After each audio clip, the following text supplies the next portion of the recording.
Subscribe करिए हमारे channel target UP TET CTET को और बेल आइकन को दबाइए। हेलो फ्रेंड्स, मैं रेनू स्वागत करती हूँ आप सभी भावी अध्यापक एवं अध्यापिकाओं का आपके अपने channel target UP TET CTET में। दोस्तों, आज इस वीडियो में हम आपके सीटेट एग्जाम सितंबर 2015 के पेपर का सोल्यूशन देखने वाले हैं। दोस्तों, ये जो पेपर हुआ था ये सितंबर 2015 में हुआ था। फरवरी में जो हुआ था ऑलरेडी हमने सॉल्व करवा दिया है। तो चलिए स्टार्ट करते हैं। यहाँ पर हम पर्यावरण अध्ययन के जितने भी क्वेश्चन हैं इस वीडियो में हम पढ़ने वाले हैं। सारे के सारे प्रीवियस ईयर क्वेश्चन पेपर्स हम कंप्लीट सॉल्व करवा दे रहे हैं, ताकि आप लोग जब भी एग्जाम देने जाइए तो सारे पेपर्स को एक बार सॉल्व करके जाइए, ताकि आप लोगों को पेपर सॉल्व करने में आसानी हो। क्योंकि दोस्तों, आप सभी को पता है कि जो सीटेट एग्जाम है इसमें बार बार जो क्वेश्चन होते हैं वो रिपीट होते हैं। तो क्वेश्चन नंबर 61 से देखते हैं। यहाँ पर पर्यावरण अध्ययन की एक शिक्षिका यानी कि ईवीएस की एक टीचर है, ईवीएस पढ़ाने वाली, निम्नलिखित कारणों से अपनी कक्षा का प्रारंभ कुछ मुख्य प्रश्न पूछते हुए करती हैं। सबसे कम प्राथमिकता वाला कारण कौन सा है उसे चुनिए। किसी भी चैप्टर को शुरू करने से पहले वो कुछ प्रश्न पूछती हैं बच्चों से। तो यहाँ पर बताइए, शिक्षार्थियों का चिंतन सीमित किया जा सकता है, शिक्षार्थियों का चिंतन उद्दीप्त किया जा सकता है, प्रश्न शिक्षार्थियों में उत्सुकता जगाते हैं, या प्रश्न प्रकरण को संदर्भपरक बनाने में मदद करते हैं। तो वह किसी भी चैप्टर को शुरू करने से पहले अगर वो प्रश्न पूछती हैं तो यहाँ पर देखिए उनका जो चिंतन है उसको उद्दीपित करने का काम करती हैं, यानी कि चिंतन को और बढ़ाने का काम करती हैं वो। जैसे कोई भी चैप्टर पढ़ाने से पहले वो पूछती हैं बच्चों से कुछ ना कुछ उसके बारे में। तो इससे पता चलता है कि बच्चों को उस चैप्टर के बारे में उनका पूर्व ज्ञान क्या है, पहले से वो कितना जानते हैं। ठीक, अब बच्चों के अंदर क्यूरियोसिटी उत्पन्न करने वाले प्रश्न होने चाहिए, और बच्चों को जो आप प्रश्न पूछेंगे वो जो चैप्टर होगा उससे से रिलेटेड होने चाहिए। लेकिन यहाँ पर देखिए पूछा गया है कि शिक्षार्थियों का चिंतन सीमित किया जा सकता है, यहाँ पर कहा है इस ऑप्शन में। और ये कारण देखिए ये सबसे कम प्राथमिकता वाला, क्योंकि बच्चों का चिंतन हमें बढ़ाना है, चिंतन सीमित करना नहीं है। तो ऑप्शन 1 जो है ये सबसे कम प्राथमिकता वाला कारण है। तो ऑप्शन 1 जो है ये सही हो जाएगा। क्वेश्चन नंबर 62 पे आते हैं। किसी क्रियाकलाप के लिए समूह बनाते हुए सामाजिक अध्ययन के शिक्षक को चाहिए कि वह सभी प्रतियोगियों की सहभागिता और सहयोग सुनिश्चित करें कि लड़के लड़कियों के समूह अलग अलग हों, उनके अंकों के अनुसार समूह बनाएं, या केवल 2 समूह बनाएं और प्रत्येक में बहुत से विद्यार्थी हों। दोस्तों, जब भी हम किसी भी क्रियाकलाप के लिए अगर हम क्लास में 4 समूह भी बना रहे हैं तो 4 समूह में इस बात का हमें ख्याल रखना है कि सभी बच्चों की सहभागिता हो। समूह के जितने बच्चे हैं, अगर 4-4, 5-5 बच्चों का समूह है तो सभी बच्चों को अपनी बातों को रखने का मौका मिले। ठीक है, और सभी का सहयोग भी सुनिश्चित हो। तो एक दूसरे के सहयोग से ही ग्रुप बनता है, और ग्रुप में सारे बच्चे एक दूसरे के सहयोग से ही अपने ग्रुप के काम को करते हैं। तो इस तरीके से यहाँ पर ऑप्शन 1 जो है ये सबसे अच्छा तरीका है कि सभी प्रतिभागियों की जितने भी बच्चे हैं सभी की सहभागिता और सहयोग सुनिश्चित किया जाए टीचर के माध्यम से। क्वेश्चन नंबर 63 पे आते हैं। प्राथमिक स्तर पर पर्यावरण अध्ययन की पाठ्य पुस्तक में निम्नलिखित में से कौन सी विशेषता नहीं होनी चाहिए, यानी कि जो प्राइमरी लेवल की ईवीएस की बुक है उसकी इनमें से कौन सी विशेषता नहीं होनी चाहिए। यह प्राकृतिक और समाज सांस्कृतिक परिवेश को एकीकृत तरीके से प्रस्तुत करती है, यह शिक्षार्थियों की विविधपूर्ण पृष्ठभूमि की जरूरतों को पूरा करती है, यह वास्तविक कहानियों और घटनाओं को शामिल करती है, या यह परिभाषाओं और अमूर्त अवधारणाओं को व्याख्या करने पर ध्यान केंद्रित करती है। यहाँ पर दोस्तों देखिए जो पर्यावरण की बुक है इसमें सबसे ज्यादा हमें ध्यान ये रखना है ये इसमें से कौन सी विशेषता नहीं होनी चाहिए। तो विशेषता ये नहीं होनी चाहिए कि इस बुक में केवल डेफिनेशंस पर, केवल परिभाषाओं पर ही फोकस ना किया जाए और केवल अमूर्त चीजों पर ही फोकस ना किया जाए, क्योंकि बच्चे छोटे हैं, क्लास 1 to 5 के बच्चों की बात हो रही है। और यहाँ पर अगर हम उन्हें परिभाषाएं याद करवाएंगे, अवधारणाएं रटवाएंगे तो बच्चे कंफ्यूज हो जाएंगे। तो यहाँ पर ये जो है ये विशेषता नहीं होनी चाहिए पाठ्य पुस्तक की। बाकी जितनी भी चीजें यहाँ पर दी हुई है ये सब होनी चाहिए। तो यहाँ पर ऑप्शन 4 जो है ये सही हो जाएगा। क्वेश्चन नंबर 64 पे आते हैं। पर्यावरण अध्ययन शिक्षण के संदर्भ में राष्ट्रीय पाठ्यचर्या की रूपरेखा एनसीएफ 2005 निम्नलिखित में से किसे प्रस्तावित नहीं करती। विषयानुसार उपागम, बच्चों के अनुभवों और संदर्भों से जोड़ना, हस्तपरक क्रियाकलाप, या तकनीकी शब्दावली से परिचित कराना। तो दोस्तों यहाँ पर राइट आंसर हो जाएगा ऑप्शन नंबर 4। जो राष्ट्रीय पाठ्यचर्या की रूपरेखा एनसीएफ 2005 है ये तकनीकी शब्दावली से परिचित कराना, इसको अभी तक उन्होंने प्रस्तावित नहीं किया है। इसके बाद आगे आते हैं क्वेश्चन नंबर 65 देखते हैं। प्राथमिक स्तर के शिक्षार्थियों में मानचित्र बनाने और समझने के लिए निम्नलिखित में से किन कौशल या कौशलों के विकास की आवश्यकता है। स्थानों की सापेक्ष स्थिति की समझ, स्थानों की सापेक्ष दूरी और दिशाओं की समझ, प्रतीकों और स्केल पैमानों की समझ या स्केल पैमाने के अनुसार स्पष्ट ड्राइंग बनाना। दोस्तों यहाँ पर देखिए ऑप्शन 1 जो है स्थानों की सापेक्ष स्थिति की समझ, ये बिल्कुल सही है। और स्थानों की सापेक्ष दूरी और दिशाओं की भी समझ बच्चे के अंदर होनी चाहिए, तभी वो मानचित्र बना पाएगा, कहाँ पर ईस्ट है, कहाँ पर वेस्ट है, कहाँ पर नॉर्थ है, कहाँ पर साउथ है। और प्रतीकों और स्केल पैमाने की समझ भी उसको होनी चाहिए, स्केल की समझ, पैमाने की समझ। तो यहाँ पर ये ऑप्शन ए बी सी ये तीनों ही सही है। तो यहाँ पर ऑप्शन 3 जो है आप देखिए ए बी सी तीनों ये सही हो जाएगा। बाकी स्पष्ट ड्राइंग बनाना ये बहुत जरूरी नहीं है कि बच्चा परफेक्ट नहीं हो जाएगा। क्लास 1 to 5 का बच्चा की ड्राइंग बनाने में बिल्कुल परफेक्ट हो गया, परफेक्ट तो कोई नहीं होता दुनिया में, तो आपको पता ही है।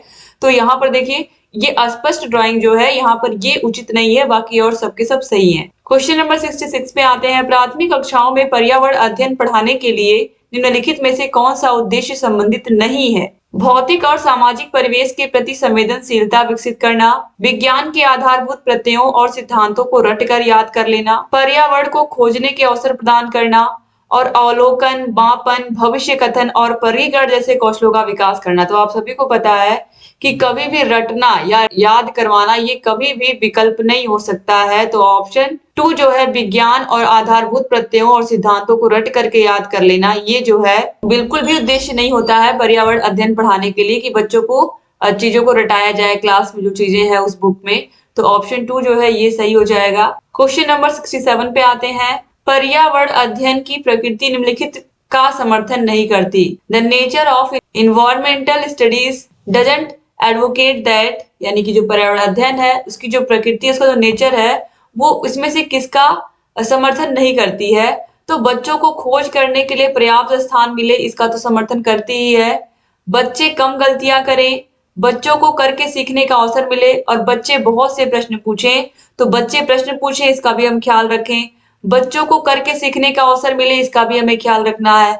और बच्चों को खोज करने का भी पर्याप्त स्थान मिले, ये भी सही है। लेकिन बच्चे कम गलतियां करें, इसके विषय में ये बिल्कुल इसका समर्थन नहीं करती है पर्यावरण अध्ययन की प्रकृति, क्योंकि बच्चे हैं तो वो गलतियां करेंगे ही हैं, ठीक है। तो इसलिए यहाँ पर बच्चे कम गलतियां करें, ये जो ऑप्शन है ये इसका जो पर्यावरण अध्ययन की प्रकृति है वो समर्थन नहीं करती है, ठीक है। बल्कि बच्चे, दोस्तों आप सभी को पता है कि जो पर्यावरण अध्ययन है उसकी जो प्रकृति है वो बच्चे गलतियां ना करें इसका समर्थन नहीं करती है, बल्कि बच्चे अपने आसपास के परिवेश के प्रति स्वाभाविक जिज्ञासा एवं रचनात्मकता का पोषण करें और प्रश्न पूछें। बच्चों को खोज करने के लिए पर्याप्त स्थान भी मिले, बच्चों को करके सीखने का अवसर भी मिले, और अपने आसपास के परिवेश के प्रति वो जागरूक भी हों, आदि का पर्यावरण अध्ययन की प्रकृति समर्थन करती है। तो आपको समझ में आ गया होगा कि बच्चे कम गलतियां करें, ये इसका समर्थन बिल्कुल नहीं करती पर्यावरण अध्ययन की प्रकृति। क्वेश्चन नंबर 68 है। एक शिक्षिका, एक टीचर है क्लास 4 की, एक शिक्षिका ने क्लास 4 के शिक्षार्थियों को पढ़ाने के लिए पौधे अंतर वस्तु का चयन किया। उसने सीखने के लिए निम्नलिखित अवसर प्रदान किए। समूहों में पत्तियों का संग्रह करना, पत्तियों के आकार, स्वरूप और अन्य विशेषताओं पर चर्चा करना, अपना वनस्पति संग्रहालय बनाना। इस प्रकार की गतिविधियों हेतु शिक्षिका को किस बात के लिए सबसे अधिक प्रोत्साहन नहीं देना चाहिए? दोस्तों यहाँ पर देखिए, तो पहला पूछा है बच्चों की परस्पर क्रिया, अवलोकन और सहयोग। जितनी अधिक पत्तियों के बारे में संभव हो उतना उनके नाम याद करने में बच्चों की पहल, बच्चों के द्वारा कार्य का विस्तार या बच्चों का निरंतर गतिविधि में लगे रहना। तो बच्चे जब गतिविधि कर रहे हैं, पत्तियों का समूह बना रहे हैं, उसका संग्रह कर रहे हैं, पत्तियों के आकार, स्वरूप, कौन सी पत्तियां छोटी हैं, किन पौधों की, किन पत्तों की बड़ी हैं, क्या विशेषताएं हैं, वो कड़वी हैं, मीठी हैं, कैसी हैं, इन सब के बारे में वो चर्चा कर रहे हैं। तो यहाँ पर ये जो ऑप्शन नंबर 2 है, जितना अधिक पत्तियों के बारे में संभव हो उतना उनके नाम याद करने में बच्चों की पहल, तो ये जो याद करने वाली बात है यहाँ पर इसको प्रोत्साहन नहीं देना चाहिए, क्योंकि यहाँ पर फिर वही रटने वाली बात हो जाएगी, इसीलिए। क्वेश्चन नंबर 69 पे आते हैं। शिक्षार्थियों का आकलन करते समय पर्यावरण अध्ययन की शिक्षिका को निम्नलिखित में से क्या नहीं करना चाहिए? बच्चों के कार्य से संबंधित गुणात्मक उल्लेख करना, बच्चों के पूर्व आकलन के साथ तुलना करना, शिक्षार्थियों की सीखने की क्षमताओं को ध्यान में रखकर सूचना दर्ज करना, या बच्चों के कार्य के केवल कुछ पक्षों पर ही ध्यान केंद्रित करना। तो यहाँ पर आपको साफ साफ इसका आंसर दिख रहा है कि टीचर को ये नहीं करना चाहिए, क्या बच्चों के कार्य में के केवल कुछ पक्षों पर ही ध्यान देना, सारे के सारे पक्षों पर हमें ध्यान देना है हर एक बच्चे के, तो केवल कुछ पक्षों की बात यहाँ पर हो रही है, तो इसको हमें गलत करना है। तो ऑप्शन 4 जो है ये गलत हो गया। तो यहाँ पर इसके अकॉर्डिंग यही सही हो, क्योंकि जो पर्यावरण अध्ययन की शिक्षिका है उनको ये नहीं करना चाहिए कि केवल कुछ पक्षों पर ही ध्यान दे करके बच्चों का आकलन कर लें। क्वेश्चन नंबर 70 पे आते हैं। प्राथमिक स्तर पर पर्यावरण अध्ययन में समुदाय सीखने सिखाने का एक महत्वपूर्ण संसाधन है, क्योंकि यह वास्तविक स्थितियों में सीखने के अवसर उपलब्ध कराता है। यह एक सस्ता संसाधन है, यह आसानी से उपलब्ध होने वाला संसाधन है, या इसमें समझदार और बुजुर्ग व्यक्ति होते हैं। दोस्तों, आप सभी को पता है कि प्राथमिक स्तर पर जो पर्यावरण अध्ययन है, इसमें जो समुदाय है, समुदाय सीखने सिखाने का महत्वपूर्ण संसाधन है, क्योंकि यह वास्तविक स्थितियों में सीखने के अवसर उपलब्ध कराता है। तो ऑप्शन 1 जो है ये सही हो जाएगा। क्वेश्चन नंबर 71 पे आते हैं। कोई व्यक्ति 30 अगस्त 2015 को किसी एक्सप्रेस ट्रेन से अहमदाबाद से त्रिवेंद्रम जाने के लिए बैठा। ठीक है, यह ट्रेन 1:30 बजे अहमदाबाद से छूटी और 1 सितंबर 2015 को 7:30 बजे त्रिवेंद्रम पहुंची। यदि अहमदाबाद से त्रिवेंद्रम के बीच की दूरी 2268 किलोमीटर है, तो इन दोनों स्टेशनों के बीच ट्रेन की औसत चाल क्या थी? दोस्तों सिंपल सा यहाँ पर हम देखेंगे, यहाँ पर हम लिखेंगे 30 अगस्त, फिर 31 अगस्त और फिर 1 सितंबर। तो अहमदाबाद से चली 30 सितंबर को अहमदाबाद से, और पहुंची कब? त्रिवेंद्रम। त्रिवेंद्रम पहुंची है ये 1 सितंबर को त्रिवेंद्रम पहुंची है। तो देखिए यहाँ पर ये जो पूरा 31 तारीख है, 31 तारीख को ये पूरा चली है, यानी कि एक दिन पूरा चली है। एक दिन मतलब पूरा हो गया यहाँ पर 24 घंटे। ठीक है, तो दोस्तों यहाँ पर अगर हम 30 तारीख की बात करें, तो 30 तारीख को 1:30 बजे से ये ट्रेन चली है दोपहर में। तो दोपहर के 12 बजे से लेकर के रात के 12 बजे तक होते हैं 12 घंटे। लेकिन उस 12 घंटे में ये ट्रेन चली है 1:30 बजे, यानी कि इसमें से हम 12 में से जब हम 1.5 घंटा निकाल देंगे, तो 12 में से हम 1.5 घंटा निकालेंगे तो ये आ जाएगा 10.5 घंटे। 10.5 घंटे ये ट्रेन चली है 30 तारीख को, 10.5 घंटे। ठीक है, अब 30 तारीख को 10.5 घंटे चली है और 31 तारीख को पूरा दिन रात चली है, यानी कि 24 घंटे चली है, और 1 सितंबर को ये 7:30 बजे सुबह पहुंच गई है। तो रात के 12 बजे से लेकर के 7:30 बजे तक, यानी कि टोटल 7.5 घंटा ये 1 सितंबर को चली है। तो ये देखिए तीनों को जब हम जोड़ेंगे 10.5 घंटा, 7.5 घंटा, ये मिला के हो जाएगा 10.5 और 7.5, ये 18 घंटा हो जाएगा। और ये पूरा 31 तारीख का 24 घंटा जोड़ेंगे हम, तो ये टोटल हमारा हो जाएगा 42 घंटा। तो टोटल 42 घंटा ट्रेन चली है। ठीक है, अब टोटल 42 घंटा ट्रेन चली है। अब 42 घंटे हमने निकाल लिए और यहाँ पर दूरी दी ही हुई है 2268। तो चाल बराबर दूरी बटे समय वाला फार्मूला हम लोग लगाएंगे, दूरी बटे समय। तो यहाँ पर हम दूरी की जगह पर 2268 लिखेंगे बटा 42 से भाग दे देंगे। तो यहाँ पर हम इसको जब 2 से काटेंगे तो ये आ जाएगा 1134 बटा 21। अब इसमें जब हम भाग देंगे तो दोस्तों ये आ जाएगा 54 किलोमीटर पर आवर। अब किलोमीटर पर आवर को हमें चेंज करना है मीटर पर सेकंड में। तो ये किलोमीटर पर आवर है, इसको हम कुछ नहीं, सिंपली इसको हम 5/18 से गुणा करेंगे। तो ये देखिए 18 तिया 54 और 3 पांचे 3 गुणे 5 कितना आ गया 15। तो 15 मीटर पर सेकंड में ये कन्वर्ट हो गया जब हमने 5/18 से गुणा किया। अब ये मीटर पर सेकंड में हो गया। ठीक है, तो यहाँ पर 15 मीटर पर सेकंड जो है ये आंसर हो जाएगा 15 मीटर पर सेकंड। यही यहाँ पर पूछा, ये मीटर पर सेकंड में पूछा दोस्तों। यहाँ पर देखिए 54 किलोमीटर पर आवर आने के बाद इसको हमें मीटर पर सेकंड में कन्वर्ट करना पड़ा, क्योंकि ये किलोमीटर पर आवर में था। ठीक है, तो हमने कुछ नहीं किया, 5/18 से गुणा किया, और जब भी हमें किसी भी किलोमीटर पर आवर को, किसी भी संख्या को हमें चेंज करना होगा मीटर पर सेकंड में, तो 5/18 से हम गुणा कर देंगे, सिंपली वो चेंज हो जाएगा। इसके बाद क्वेश्चन नंबर 72 पे आते हैं। गुरप्रीत पहली बार रेलगाड़ी से नई दिल्ली से चेन्नई गया। अपनी रेल यात्रा में उसकी गाड़ी के द्वारा निम्नलिखित में से किस नदी को पार करने की संभावना नहीं है? नर्मदा, गोदावरी, कृष्णा या फिर गंगा। दोस्तों यहाँ पर देखिए नर्मदा, गोदावरी, कृष्णा ये नदियां तो पड़ेंगी, लेकिन गंगा नदी नहीं पड़ेगी। रेलगाड़ी द्वारा नई दिल्ली से चेन्नई जाने पर गंगा नदी नहीं पड़ेगी, क्योंकि गंगा नदी दिल्ली के उत्तर एवं पूर्व के उत्तराखंड तथा उत्तर प्रदेश से होती हुई बंगाल की खाड़ी में गिरती है, जबकि व्यक्ति को दक्षिण दिशा में जाना है और यह मध्य प्रदेश में नर्मदा, महाराष्ट्र में गोदावरी तथा आंध्र प्रदेश में कृष्णा नदी को पार करेगा। क्वेश्चन नंबर 73, हमारे देश में निम्नलिखित स्थानों में से कौन सा ठंडा रेगिस्तान है? तो ठंडा रेगिस्तान आप सभी को पता है कौन है, लद्दाख है। तो ऑप्शन नंबर 3 जो है इसको देख करके ही आप लगा दोगे। इसके बाद क्वेश्चन नंबर 74 है, कक्षा 5 की पर्यावरण अध्ययन की पाठ्य पुस्तक का एक पाठ उसी से ठंडा उसी से गर्म डॉक्टर जाकिर हुसैन द्वारा लिखी गई एक कहानी है। उन्होंने बच्चों के लिए ऐसी कई कहानियां लिखी हैं। अपनी मृत्यु के समय वे थे भारत के प्रधानमंत्री, भारत के मुख्य न्यायाधीश, भारत के उपराष्ट्रपति या भारत के राष्ट्रपति। दोस्तों जो जाकिर हुसैन है ये अपने मृत्यु के समय अपने देश के तीसरे राष्ट्रपति के रूप में कार्यरत थे और उनका जो कार्यकाल है वो 13 मई 1967 से लेकर के 3 मई 1969 तक था। उन्होंने बच्चों के लिए कई कहानियां लिखी जो पर्यावरण अध्ययन की पुस्तकों में पढ़ाई भी जाती हैं। तो यहाँ पर ऑप्शन नंबर 4 जो है भारत के राष्ट्रपति के रूप में इनकी डेथ हुई थी कार्यकाल के समय पर ही। तो ऑप्शन यहाँ पर 4 जो है ये सही हो जाएगा। क्वेश्चन नंबर 75 है खाद्य संरक्षण के लिए यानी कि फूड प्रिजर्वेशन के लिए निम्नलिखित में से कौन सा जोड़ा ठीक नहीं है। कच्चा आम का अचार बना के इसको हम कई सालों तक सेफ रख सकते हैं, तो ये तो सही है।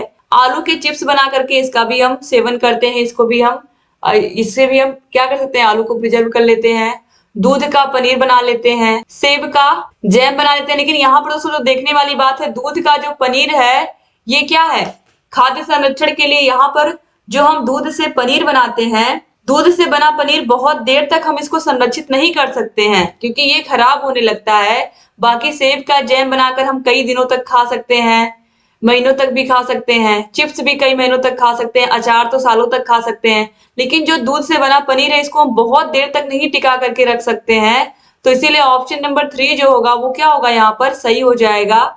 ये जोड़ा ठीक नहीं है क्योंकि दूध से बना पनीर बहुत दिन तक टिकाऊ नहीं होता है। क्वेश्चन नंबर 76 पे आते हैं। घरों की नीचे दी गई विशिष्टताओं पर विचार करें। यहाँ पर कुछ घर हैं, उनकी कुछ विशेषताएं यहाँ पर दी हुई हैं, इनके बारे में विचार करने को यहाँ पर कहा गया है। तो निचली मंजिल में कोई खिड़की नहीं है, पेड़ के तनों की लकड़ी से बनी ढालू छतें होती हैं, पत्थर के खंभों पर जमीन से लगभग 10 से 12 फुट ऊंचाई पर बने घर होते हैं, पत्थर गारा और चूने से बनी मोटी दीवारें होती हैं, लकड़ी के फर्श होते हैं। तो ये लेह लद्दाख के घरों में ऊपर दी गई कौन सी विशेषताएं पाई जाती है। ये लेह और लद्दाख के घरों की बात हो रही है, तो इसमें से कौन सी विशेषताएं जो हैं वो यहाँ पर सही है, यहाँ पर ये पूछा है।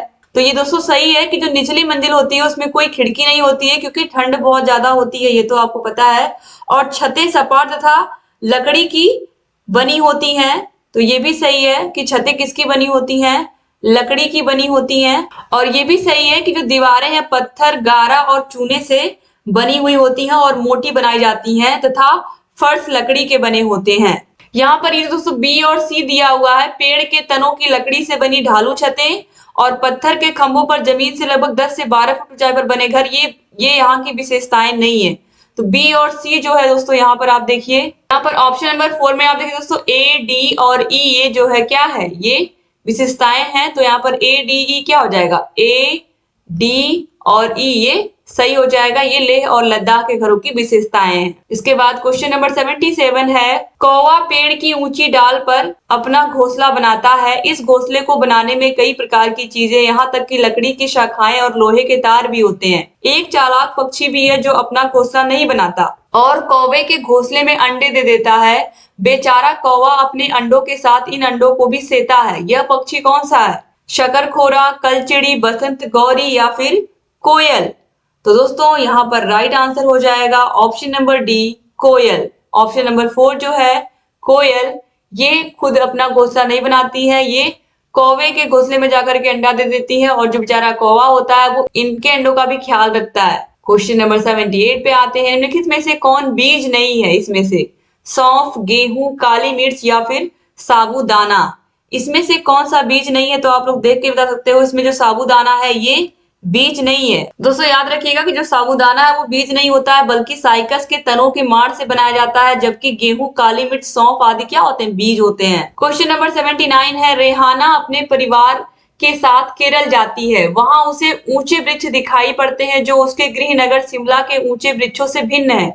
उसने केरल में कौन से वृक्ष देखे होंगे, स्वाभाविक सी बात है कौन सा वृक्ष देखा होगा, नारियल का, क्योंकि वहां पर नारियल बहुतायत मात्रा में पाया जाता है। क्वेश्चन नंबर 80 पे आते हैं। बच्चों के द्वारा सब्जी बाजार से इकट्ठी की गई निम्नलिखित सामग्री में से उन्हें पहचानिए जिनके भीतर बीज होते हैं। तो बच्चों ने कुछ सामग्री इकट्ठा की है सब्जी बाजार से, तो बच्चों से यहाँ पर क्या कहा जा रहा है, यहाँ पर उन सब्जियों को पहचानो जिनके भीतर बीज होते हैं।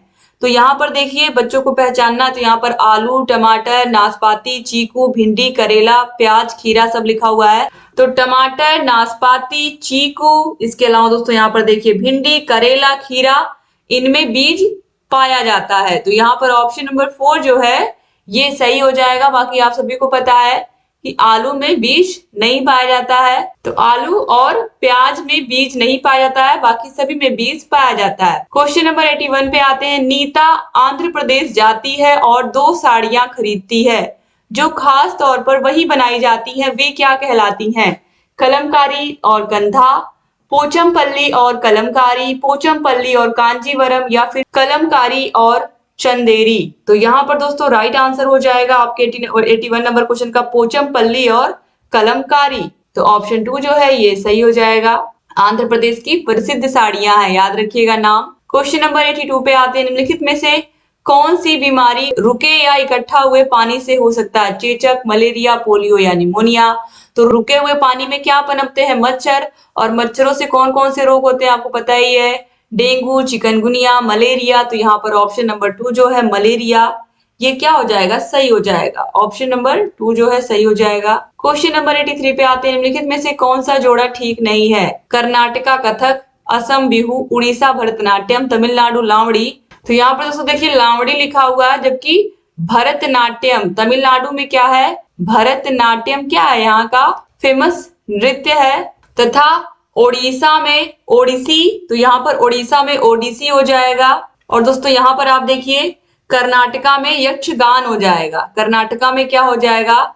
यक्षगान हो जाएगा। तो यहाँ पर केवल असम का जो बिहू नृत्य है ये बहुत ही प्रसिद्ध नृत्य है असम का। तो यहाँ पर ऑप्शन 2 जो है ये सही सुमेलित है, बाकी सब यहाँ पर गलत दिए हुए हैं। ठीक है, तो ऑप्शन 2 जो है ये सही है।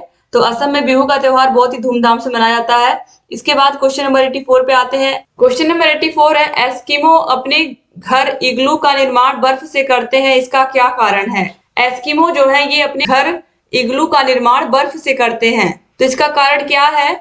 ध्रुवीय क्षेत्रों में केवल बर्फ ही उपलब्ध है, बर्फ ठंडी हवा और पानी को अंदर नहीं आने देती, बर्फ की दीवारों के बीच मौजूद हवा अंदर की गर्मी को बाहर जाने से रोकती है, या बर्फ मुफ्त में मिलती है, अन्य सामग्री की कीमत अधिक होगी। तो दोस्तों यहाँ पर सबसे अच्छा जो यहाँ पर विकल्प है वो है ऑप्शन नंबर 3, बर्फ की दीवारों के बीच मौजूद हवा जो होती है वो अंदर की गर्मी को बाहर जाने से रोकती है, इसीलिए वहां के लोग क्या करते हैं?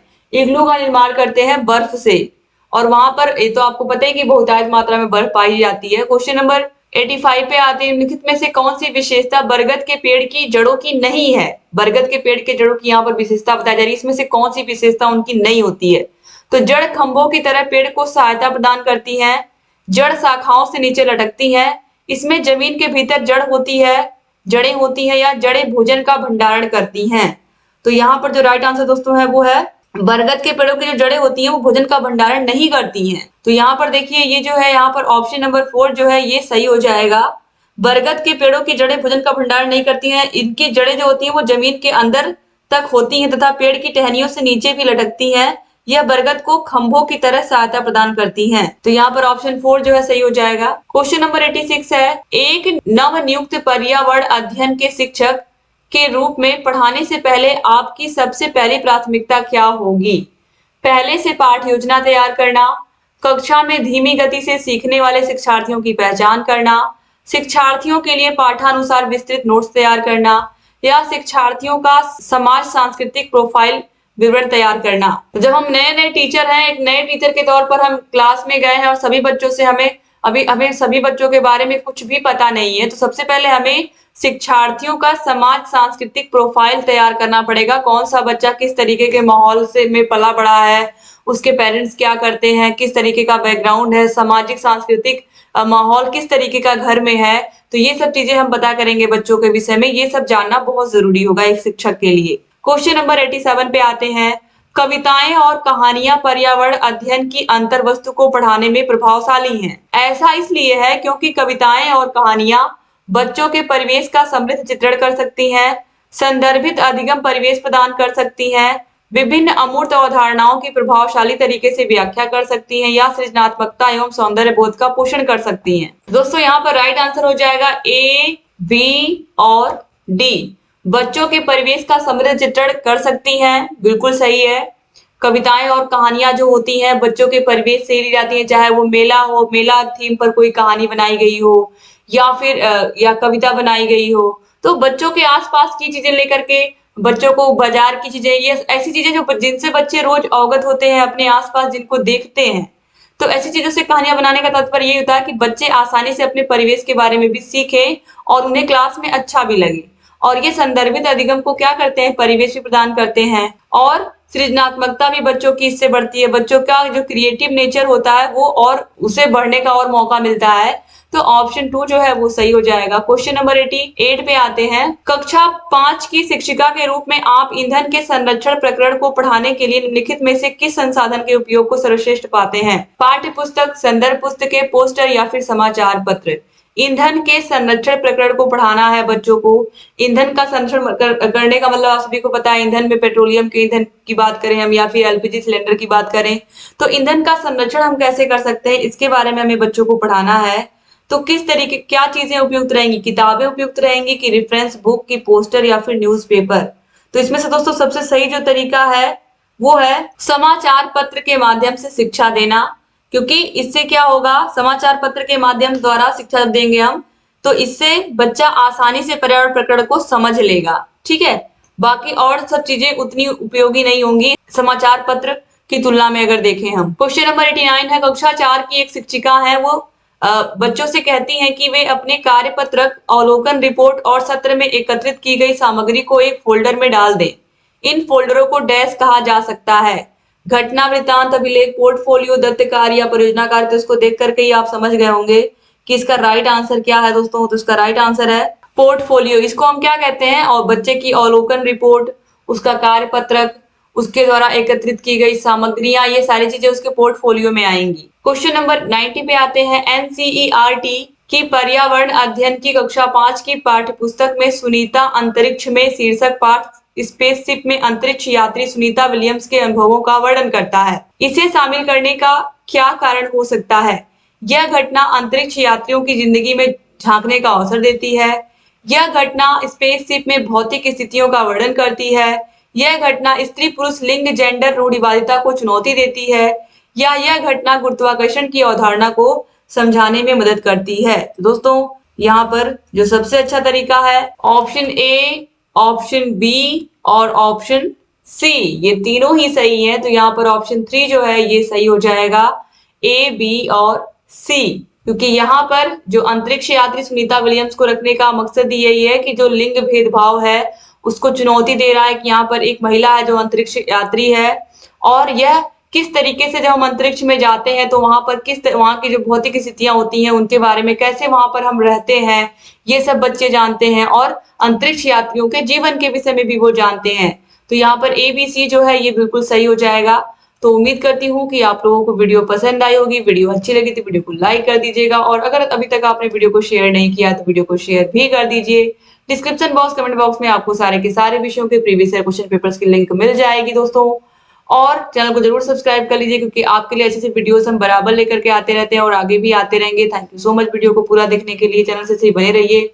और अगर अभी तक आपने हमारे टेलीग्राम को ज्वाइन नहीं किया तो टेलीग्राम को ज्वाइन कर लीजिए, क्योंकि वहां पर हम आपको सारे विषयों की PDF भी देते रहते हैं। और ये जो पेपर आपने पूरा देखा इसकी भी PDF आपको वहां पर मिल जाएगी। तो टेलीग्राम से जरूर जुड़ जाइए। टेलीग्राम का लिंक भी आपको डिस्क्रिप्शन बॉक्स और कमेंट बॉक्स में मिल जाएगा। जय हिंद दोस्तों।